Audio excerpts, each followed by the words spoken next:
Hello friends, स्वागत है आप सभी का home science classes with Mohini ma'am में। तो जैसा कि कल की क्लास में हमने शारीरिक विकास के विषय में पढ़ा, शारीरिक विकास का चक्र, इम्पोर्टेंस, और हमने उसके काफ़ी नियम वगैरह भी सब पढ़े, ठीक है ना। और विशेषताओं को भी जाना। इम्पोर्टेंट सारी चीज़ें हमने पढ़ ली थी, कल कुछ भी रह नहीं गया था। आज हम बात करेंगे नवजात मतलब विभिन्न अवस्थाओं में जो शारीरिक विकास है उसका क्रम अब शुरू हो गया है। तो आज हमारा रहेगा नवजात शिशु का शारीरिक विकास, और प्लस हम पढ़ेंगे इसके बाद जो आती है अवस्था बचपना अवस्था में शारीरिक विकास। मतलब ये दो विकासों को आज की वीडियो में हम कंप्लीट करने की कोशिश करेंगे। उसके बाद हम और विकास के विषय में पढ़ेंगे, और जल्दी ही कोशिश करूंगी मैं आज और कल 2 दिन की वीडियो में मैं इस विकास को कंप्लीट कर लूँ। कोशिश मेरी यही रहेगी, ठीक है, जिससे जल्दी जल्दी सिलेबस कंप्लीट हो, जिससे हम कुछ नया पढ़ पाएँ, और प्लस हम प्रैक्टिस भी करनी है 3 दिन, तो हम वो भी कर पाएँ। तो स्टार्ट करते हैं क्लास। नवजात शिशु का शारीरिक विकास, लंबाई तथा भार की हम बात करेंगे। आप सभी जानते हो, जब हम नवजात शिशु के शारीरिक विकास पढ़ते हैं तो उसमें हम बहुत सारे पहलुओं का अध्ययन करते हैं। ऐसा नहीं है कि बस कि नवजात शिशु के विषय में कुछ थोड़ा बहुत पढ़ा, बात खत्म हो गई, ऐसा कुछ नहीं है। बहुत सारे पहलू होते हैं जिन पर हमें बात करनी होती है। जैसे कि लंबाई तथा भार दोनों की बात करें तो जन्म के समय शिशु की जो औसत लंबाई होती है वो 19.5 इंच या कभी कभी 20 सेमी भी आपको लिखा मिल जाता है, ठीक है ना। तो 19.5 इंच तथा भार कितना होता है 7.5 पाउंड या फिर 7 पाउंड भी आपको मिल जाता है, या 3 kg या 3.5 kg भी आपको मिल जाता है। तो ये आप छोटी छोटी चीज़ों को याद करते रहिए, इन्हें याद करके ही काम चलेगा। वंशानुक्रम और वातावरण कारकों के प्रभाव के कारण इसमें परिवर्तन भी हो सकता है।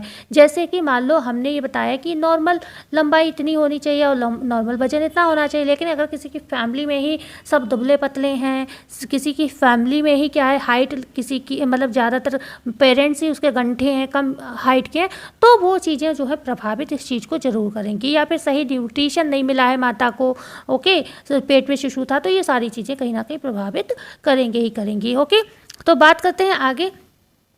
विभिन्न अवस्थाओं में शारीरिक विकास एक बार पढ़ लीजिएगा, जो पीछे पेज था, बस बकाया मेन चीज़ हमने आपको समझाई दी। तो हम विभिन्न अवस्थाओं में शारीरिक विकास की बात कर रहे थे, जिसमें हमने लंबाई तथा भार की बात की। लंबाई तथा भार में कुछ पॉइंट्स आते हैं जिनको आपको याद रखना होगा।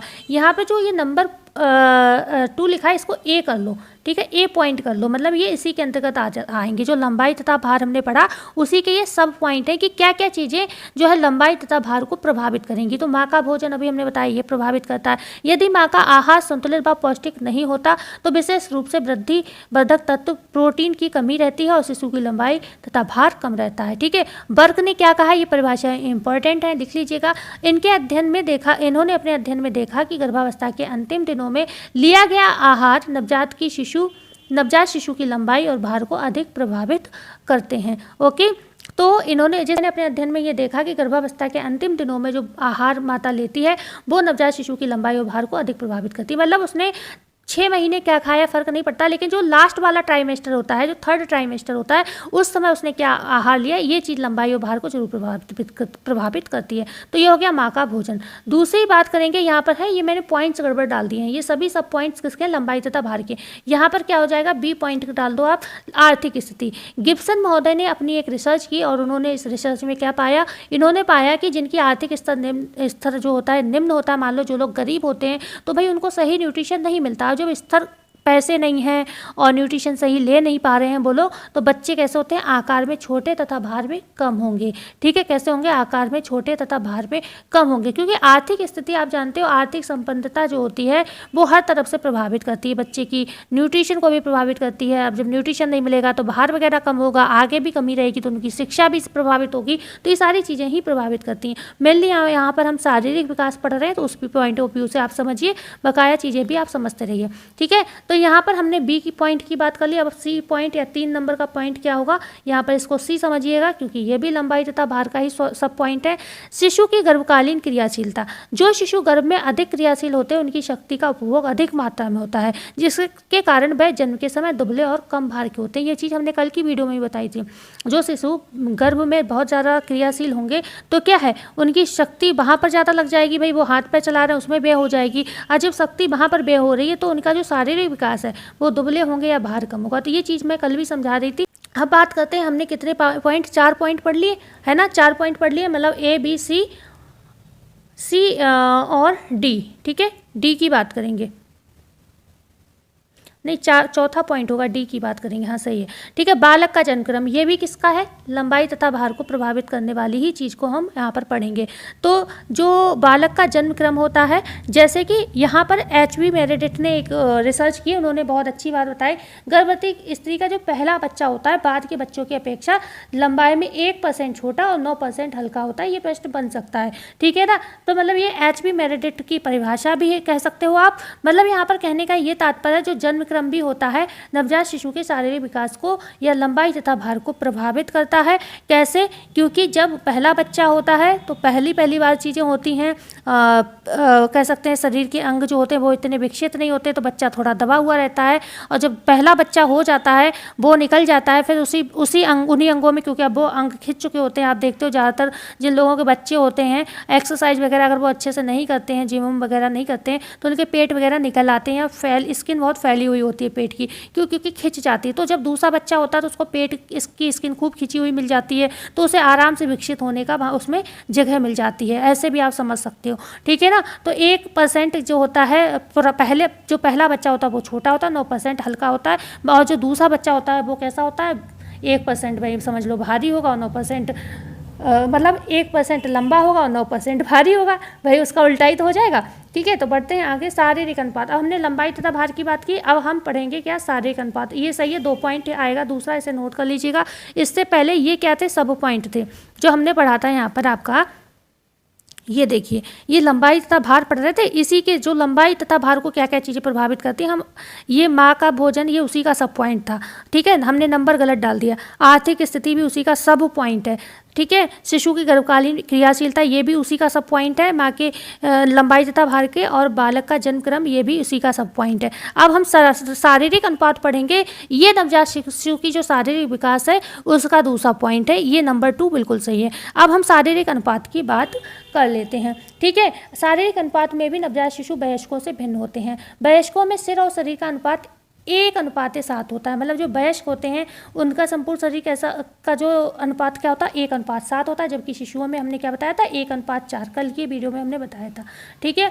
इसी प्रकार नवजात शिशु में चेहरे तथा मस्तिष्क का अनुपात, अगर बात की जाए कि चेहरा पूरे और मस्तिष्क का अनुपात, तो चेहरा 8 भाग और जो मस्तिष्क है वो 1 भाग, मतलब 8:1 होगा, ठीक है। जबकि वयस्कों में ये अनुपात अगर पूछा जाए कि चेहरा कितना होगा और मस्तिष्क कितना होगा, तो ये 2:1 हो जाएगा, ठीक है ना। चेहरा 2 भाग और मस्तिष्क क्या, 1 भाग, ठीक है। ये मस्तिष्क का हो जाएगा, तो ये अनुपात रहता है, ध्यान रखिएगा, ओके। ये पूछे जा सकते हैं। वयस्कों में 2:1 होगा मस्तिष्क चेहरा, और बच्चों में 8 क्या होगा, शिशुओं में 8:1 होगा, मतलब चेहरा मस्तिष्क से काफ़ी बड़ा होगा, ठीक है। बात करेंगे शारीरिक आकृति की। शारीरिक आकृति, अभी हमने शारीरिक अनुपात की बात की, तो यहाँ पर नंबर 3, ये पॉइंट्स पता नहीं कैसे मैंने लापरवाही कर दी, ये तीसरा पॉइंट होगा, ठीक है। शारीरिक आकृति की बात करेंगे, तो शारीरिक आकृति की अगर बात करें, में भी शिशु वयस्कों से भिन्न होते हैं। इसके दांत नहीं होते, हाथ और पैर सिर की अपेक्षा छोटे होते हैं, नाक शिशुओं की चपटी होती है, पेट कुछ बड़ा होता है, उभरा हुआ होता है, सिर पर हल्के मुलायम बाल होते हैं, त्वचा कोमल तथा गुलाबी होती है, मांसपेशियां कोमल और व अनियंत्रित होती हैं, और अस्थियां कैसी होती हैं, लचीली होती हैं, क्योंकि ये अस्थियां कार्टिलेज की बनी हुई होती हैं। तो भाई है अलग नहीं है भाई, शारीरिक आकृति में भी जो बच्चे होते हैं, शिशु होते हैं, वयस्कों से भिन्न होते हैं।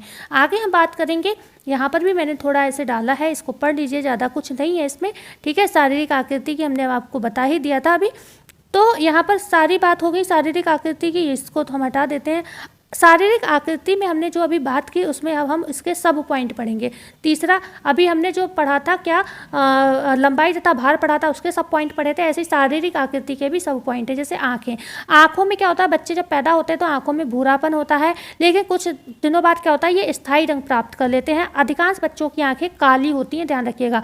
आकार में आँखें पूर्ण परिपक्व दिखाई देती हैं, किंतु गतियाँ इनमें नियंत्रित नहीं होती, और दृष्टि का केंद्रीकरण 6 से 8 सप्ताह बाद आता है। केंद्रीकरण मतलब क्या होता है, ये एक जगह क्या होते हैं चीज़ों को, पहले तो वो आंखें खोलते ही नहीं हैं, ज़्यादातर सोते रहते हैं, लेकिन जब खोलते हैं तो 6 से 8 सप्ताह बाद क्या होते हैं, ये चीज़ को बन के देखने लगते हैं। तो केंद्रीकृत मतलब एक जगह केंद्र में आंखों को फोकस करने लगते हैं 6 से 8 सप्ताह बाद, ठीक है ना। इससे पहले इनकी गतियाँ क्या होती हैं, अनियंत्रित होती, नियंत्रित नहीं होती। अब बात करेंगे दूसरे सब पॉइंट की, बाकी गर्दन की, ठीक है, बा लिखा है ना यहाँ पर, बी समझ लो उसको, गर्दन या नेक की बात करेंगे। तो आप जानते हैं नवजात जो शिशु होते हैं उनकी गर्दन तो बहुत छोटी सी होती, दिखाई तक नहीं देती है, ठीक है ना, और सिर ऐसा लगता है कि धड़ से जुड़ा हुआ है, गर्दन बीच में है ही नहीं। इसीलिए सब लोग कहते हैं ना सिर को पकड़ के रखना, क्योंकि गर्दन जो होती है बहुत कोमल और नाजुक होती है, ठीक है ना। झटका लग गया तो बस समझ सकते हो आप। कारण यह है कि शरीर की अपेक्षा जो सिर होता है बड़ा होता है, ठीक है, शरीर की अपेक्षा सिर बड़ा होता है, ओके, और इस वजह से कहीं ना कहीं गर्दन जो है दिखाई नहीं देती, ओके। बालों की बात करें, नवजात शिशु के बाल मुलायम और काले होते हैं, हम सभी जानते हैं। आगे अगर हम बात करते हैं, आगे हम चौथे नंबर पॉइंट की बात करें तो मांसपेशियां, मसल्स की बात करें तो नवजात शिशु की जो मांसपेशियां कैसी होती है, छोटी, कोमल तथा अनियंत्रित होती हैं, ठीक है, बहुत कोमल होती हैं, अनियंत्रित होती हैं, ठीक है, और विकसित भी नहीं होती हैं। ये जो अन्य मांसपेशियां होती हैं, अन्य मांसपेशियों की तुलना में पैर तथा गर्दन की मांसपेशियां कम विकसित होती हैं, मतलब पैर और गर्दन की मांसपेशियां कम विकसित होती हैं। अस्थियों की बात करते हैं, तभी आप जानते हो पैरों की हम मालिश करते हैं और गर्दन की एक समय बाद खुद मजबूती आ जाती है। रीढ़ की हड्डी की मालिश होती है, गर्दन भी मजबूत हो जाती है। बात करेंगे अस्थियों, बोन्स की। शिशु की अस्थियां कोमल व लचीली होती है क्योंकि कार्टिलेज की बनी होती है। संख्या में ये वयस्कों से अधिक होती हैं, क्योंकि 206 होती हैं, आप जानती हो वयस्कों में, और बच्चों में 270 के करीब होती हैं, ठीक है ना। तो इतना आप समझ सकते हो, अस्थियां जो होती हैं कोमल व लचीली होती हैं और अलग अलग होती हैं, छोटी छोटी होती, कार्टिलेज की बनी होती हैं, वयस्कों से ज़्यादा होती हैं, ठीक है। त्वचा की बात करें, स्किन, त्वचा कोमल व गहरे गुलाबी रंग की होती है। त्वचा कोमल होने के कारण वातावरणीय कारकों से शीघ्र प्रभावित हो जाती है और जन्म के 15 दिन बाद त्वचा अपना स्थायी रंग प्राप्त कर लेती है, ठीक है ना। 15 दिन बाद, कितने दिन बाद त्वचा स्थायी रंग प्राप्त करती है, ये प्रश्न बन सकता है, तो 15 दिन बाद। इन चीज़ों को नोट करना। दांत की बात करें, जन्म के समय शिशुओं के दांत नहीं निकलते, यद्यपि इनके विकास की जो नींव होती है 5वें, देखो 3 पॉइंट याद रखना, या तो चौथे माह से शुरू हो जाते हैं, या 6वें माह से दांत का विकास पेट में ही शुरू हो जाता है, या 5वें माह, यही 4 ऑप्शन मिलेंगे, 3 ऑप्शन मिलेंगे आपको। तो 5वें माह भी सही है, चौथे या छठा माह दें तो ये भी सही है। इनमें जो मिले वो आंसर कर देना। आप तीनों मिले तो आप समझ के करिएगा, क्योंकि इसमें तो मैं कुछ नहीं बता सकती है, क्योंकि इसी बुक में 2-3 जगह ये आंसर दिया हुआ है, ठीक है। तो गर्भावस्था के 5वें माह में जो होते हैं, गर्भावस्था पेट में ही बच्चा होता है, तभी दांतों की नींव पड़ जाती है, पर वो हमें दिखाई कब देते हैं, जब बच्चा पैदा हो जाता है, तो 6ठे माह में निकलते हैं, तब दिखाई देते हैं, क्योंकि ये मसूड़ों के अंदर बनने लगते हैं, बाहर नहीं निकलते, ठीक है ना। लेकिन एक चीज़ बताऊँ, ये चीज़ मेरी बड़ी दीदी की जब बेटी हुई थी उसमें भी थी। कभी कभी क्या होता है, हजारों बच्चों में कभी कभी किसी एक शिशु के निचले जबड़े में सामने दांत होते हैं, जो असामान्य बात है, मतलब हजारों में कहीं एक बच्चा ऐसा होता है जब पैदा होता है तो उसके निचले जबड़े में दांत होते हैं, और ये मेरी बड़ी दीदी की बड़ी बेटी में थी, बड़ी दीदी की बड़ी बेटी में ये दांत थे, ठीक है। और ये दांत ऐसे थे कि ये निकले नहीं, इन दांतों को फिर हार कर उन लोगों ने, जब वो 13 साल की हो गई, 14 साल की हो गई, वो दांत निकल ही नहीं रहे और उसके ऊपर से दांत पीछे से निकल आए, वो अजीब लग रहे थे देखने में, तो वो फिर डॉक्टर से दवाई वगैरह लेकर तब उसको फिर डॉक्टर ने कैसे भी करके निकाला उन दांतों को, ठीक है। बात करते हैं शारीरिक क्रियाओं की। नवजात शिशुओं में निम्नलिखित शारीरिक क्रियाएं पाई जाती हैं, जैसे कि, अच्छा हमने देखो किस पॉइंट को अभी कवर किया, अभी जो हमारी शारीरिक आकृति वाला था ना, शारीरिक आकृति में हमने किसको पढ़ा, आंखों को पढ़ा, गर्दन को पढ़ा, बाल को पढ़ा, मांसपेशियों को पढ़ा, ठीक है, और हमने क्या पढ़ा, अस्थियां, त्वचा, दांत पढ़ा। अब हम बात करेंगे शारीरिक क्रियाओं की, भाई क्रियाएं क्या क्या होती है नवजात शिशु की, ठीक है। तो नवजात शिशुओं में निम्नलिखित शारीरिक क्रियाएं पाई जाती हैं, जैसे कि श्वसन क्रिया। सबसे पहले शिशु का जो रोना होता है एक महत्वपूर्ण क्रिया होती है, और इसी से आप जानते हैं जब बच्चा रोता है तो उसकी श्वसन क्रिया प्रारंभ हो जाती है। तो शिशु के जीने के लिए पूछा जाए क्या आवश्यक है, तो रोना उसका बहुत आवश्यक है। शिशु, ये बहुत इंपॉर्टेंट है, लाइन एक एक इसकी, इसीलिए मैंने टाइप नहीं किया, क्योंकि इसकी एक एक लाइन सभी इंपॉर्टेंट है। आप देख रहे हो, कोई एक का दुक्का लाइन छूट रही नहीं, तो सभी इंपॉर्टेंट है। शिशु जन्म के समय प्रारंभ में श्वसन दर 40 से 45 प्रति मिनट होती है। कब श्वसन दर, कब की बात हो रही, जन्म के समय 40 से 45 होती है, किंतु एक सप्ताह के अंत तक ये गति कम होकर 35 प्रति मिनट रह जाती है, और ये प्रश्न पूछे जाते हैं। वयस्कों में श्वसन दर 18 प्रति मिनट होती है, ये भी प्रश्न बनता है। जागृत अवस्था में, अगर यहाँ पे जागृत नहीं होगा, जहाँ तक निद्रा अवस्था होगी, जहाँ तक, ठीक है ना, तो 32.3 प्रति मिनट होती है, क्योंकि सामान्य अगर 35 मिनट होती तो जगते में थोड़ी ना कम होगी, जो कम होगी तो सोते में होगी। तो यहाँ पर गलत टाइपिंग है, ठीक है। ये इसलिए लाई कभी कभी टाइपिंग एरर बुक में होते, इसलिए हम कहते हैं बुक्स पढ़ा करो, क्योंकि चीज़ें आप 10 जगह पढ़ते हो तो आपको चीज़ें समझ आने लगती है। अब ये चीज़ मुझे ऐसा लगा ये जागृत नहीं, ये निंद्रा अवस्था होगी, ठीक है, क्योंकि यहाँ पर कम हो रही है, 32.3 हो रही, तो सोते में ज़्यादातर क्रियाएं स्लो हो जाती हैं, ठीक है ना। तो प्रति मिनट रहती है, जबकि शिशु जब क्रंदन करता है, रोता है, तो ये दर कितनी होती है, 133.3 मिनट प्रति मिनट हो जाती है, ठीक है ना। तो ये क्रंदन वाला भी आपसे पूछा गया है और नॉर्मल भी पूछा गया, सोते समय वाला भी पूछा गया, वयस्कों वाला भी पूछा जाता है, लेकिन वयस्कों वाला चाइल्ड डेवलपमेंट के अंतर्गत नहीं, ये फिजियोलॉजी के पीजीटी के प्रश्न में ज़्यादातर पूछा जाता है, और टीजीटी में भी पूछा गया होगा, पता नहीं, लेकिन मुझे याद है पीजीटी में पूछा गया। लेकिन जो शिशु वाला पूछा जाता है ये चाइल्ड डेवलपमेंट के पॉइंट ऑफ व्यू से पूछा जाता है एग्जाम में। हृदय की धड़कन की बात करें तो नवजात शिशुओं की जो हृदय की धड़कन होती है वो भी वयस्कों से अधिक ही होगी। सारा कार्यक्रम जो होता है शिशुओं का वयस्कों से अधिक ही होता है लगभग, ठीक है। नवजात शिशुओं की जो हृदय गति होती है वो 120 से 40 प्रति मिनट होती है, और ये भी इंपॉर्टेंट है, ये भी पूछा गया प्रश्न है। ओके, बात करते हैं तापमान की।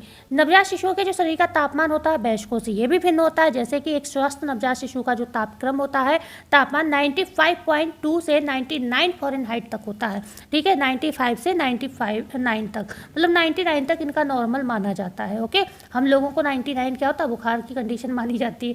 नाड़ी की गति जो होती है पल्स रेट, इसकी बात करें तो भाई ये भी वयस्कों से अधिक ही होगी। जैसे कि नाड़ी की गति वयस्कों में कितनी होती है, 70 प्रति मिनट होती है। और ये पीजीटी में ये दोनों प्रश्न, शोषण वाले और ये वाले दोनों प्रश्न बने थे, आप याद करो 22 में अगर दिया हो।